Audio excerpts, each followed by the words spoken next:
Shalom, Bapak Ibu dan saudara-saudara yang terkasih dalam Tuhan Yesus Kristus.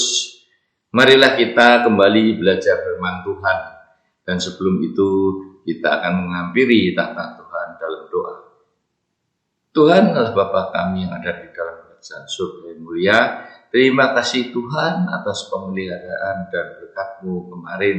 Dan pagi ini Tuhan kami akan mempelajari firman-Mu. Bapa, urapi lidah dan bibir hamba-Mu yang tidak berguna ini, supaya Tuhan apa yang aku katakan adalah sesuai dengan keinginan dan kehendak-Mu ya Bapa. Jadikan aku saluran hayat-Mu yang mengalirkan hayat-Mu pada orang-orang yang mendengarkan firman ini, sehingga Roh Kudus akan bekerja mengurapi mereka, memberikan hikmat dan pengertian akan firman-Mu dan melakukannya dalam kehidupan mereka sehari-hari. Terima kasih ya Tuhan, dalam nama Tuhan Yesus kami berdoa dan mengucap syukur. Amin. Saudara-saudara, kali ini kita akan sharing dengan topik hidup yang berkualitas. Di dalam 2 Korintius 5 ayat 17 dikatakan, jadi siapa yang ada di dalam Kristus, ia adalah ciptaan baru. Yang lama sudah berlalu, sesungguhnya yang baru sudah datang. Saudara-saudara, kualitas itu menentukan harga. Dan banyak orang yang mencari. Misalnya berlian, harganya akan jauh lebih mahal daripada batu kali, karena langkanya dan sulitnya untuk menemukan berlian. Nah, jika begitu, kualitas apa yang harus dimiliki oleh orang-orang percaya dan bagaimana caranya? Apakah kita harus berkenan dan memuliakan namanya? Karena saudara dan saya telah dibeli lunas oleh darahnya yang tidak ternilai harganya. Apa yang kita pikirkan, itulah yang akan kita lakukan dalam tindakan dan perbuatan sehari-hari. Jika yang dipikirkan hanyalah uang, maka konsentrasi hidup adalah bagaimana mendapatkan uang sebanyak mungkin. Cara apapun akan dihalalkan, sekalipun secara ilegal atau dengan cara menipu, korupsi, dan sebagainya. Namun sebaliknya, jika pikiran kita adalah pikiran Kristus, maka hidup ini akan berguna bagi orang lain dan menjadi suri teladan serta saksi akan kasih Kristus. Nah, dari ayat di atas sudah jelas, untuk hidup berkualitas adalah dengan menjadi ciptaan baru, yaitu yang pertama harus ada di dalam Kristus, dan yang kedua meninggalkan kehidupan yang lama dan memulai dengan kehidupan yang baru. Apakah arti ada di dalam Kristus? Di dalam Filipi 2 ayat 5 dikatakan, hendaklah kamu dalam hidupmu bersama menaruh pikiran dan perasaan yang terdapat juga dalam Kristus Yesus. Apakah yang ada di dalam pikiran kita hanyalah bagaimana caranya supaya hidup berkenan pada Tuhan. Dan dalam 1 Petrus 4 ayat 1 dikatakan, karena Kristus telah menderita penderitaan badani, penderitaan yang begitu luar biasa, didera, dihina, diludahi, disalib, dan ditelanjangi. Kita harus siap dengan pikiran untuk menderita, karena penderitaan badani berarti berhenti dari berbuat dosa, yaitu keinginan mata, keinginan daging, dan keangkuhan hidup yang semuanya itu berasal dari dunia. Saudara, menjadi ciptaan baru seperti ulat daun yang bermetamorfosa menjadi seekor kupu-kupu yang indah. Ulat daun yang menjijikan, yang jalannya merambat, berubah menjadi kupu-kupu yang indah, yang terbang. Ulat daun yang merusak karena makan daun-daunan, berubah menjadi kupu-kupu yang membantu penyerbukan bunga. Itulah hidup baru yang meninggalkan cara hidup yang lama, dari merugikan orang lain menjadi seorang penolong yang berguna. Nah, namun untuk itu harus dijalani proses sebagai kepompong. Dan tidak ada kekristenan instan.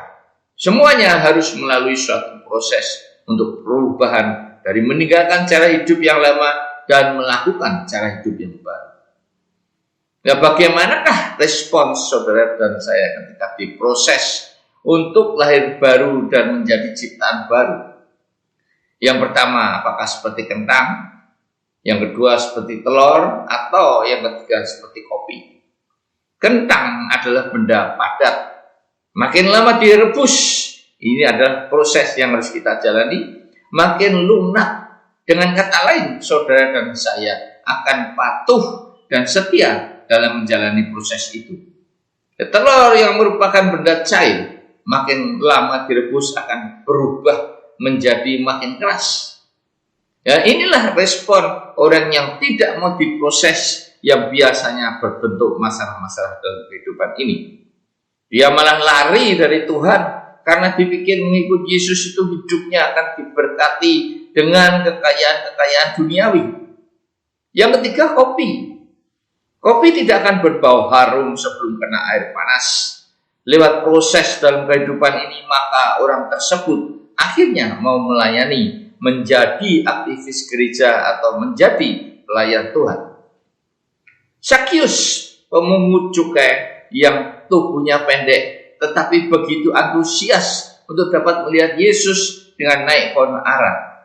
Dari pemungut cukai yang memeras orang-orang menjadi sadar ketika Yesus menumpang di rumahnya, menginsyafkan dia sehingga memberikan setengah dari miliknya kepada orang-orang yang miskin, dan yang diperas akan dikembalikan 4 kali lipat. Dari hidup yang merugikan orang lain dan dibenci, berubah setelah sadar karena Yesus. Nah, bagaimanakah hidup saudara dan saya sekarang ini? Apakah yang ada dalam pikiran saudara dan saya masih sebagai ulat daun atau sudah menjadi kupu-kupu? Yang kedua, meninggalkan kehidupan yang lama dan memulai hidup yang baru.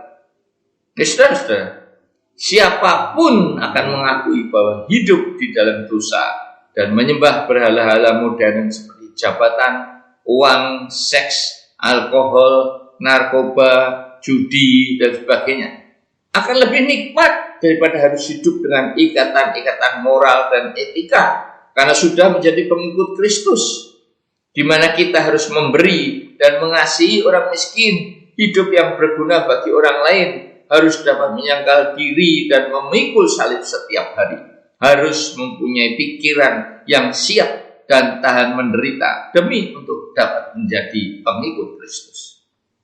Malahan Rasul Paulus menulis dalam Filipi 3 ayat 7 bahwa apa yang dahulu merupakan keuntungan bagiku sekarang kuanggap rugi karena Kristus.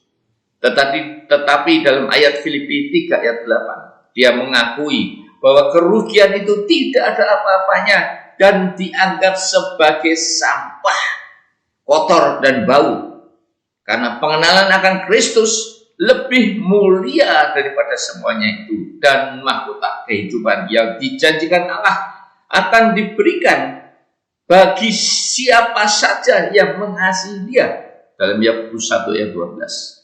Demikian juga jika saudara dan saya setia sampai mati.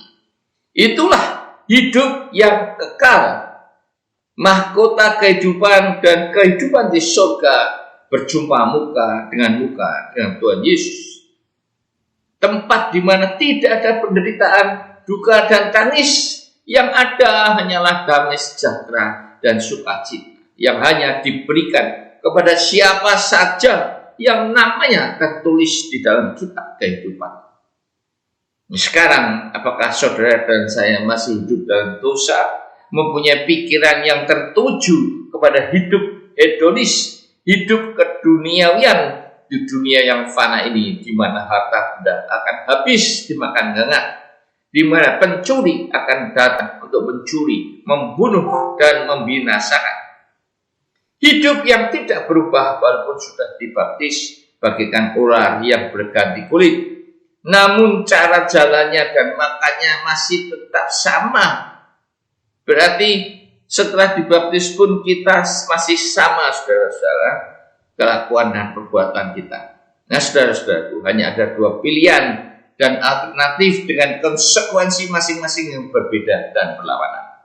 1, mendapatkan mahkota kehidupan karena sudah lahir baru dan berubah menjadi ciptaan baru, hidup memuliakan nama Tuhan, menjadi saksinya, dan menjadikan hidup ini berguna bagi orang lain. Atau yang kedua, tidak meninggalkan cara hidup yang lama, masih hidup dalam keinginan mata, keinginan daging, dan gangguan hidup duniawi, tetapi dengan upah dan konsekuensi untuk menemani iblis di neraka kekal. Saudara-saudara, the future is in your own hand. Amin.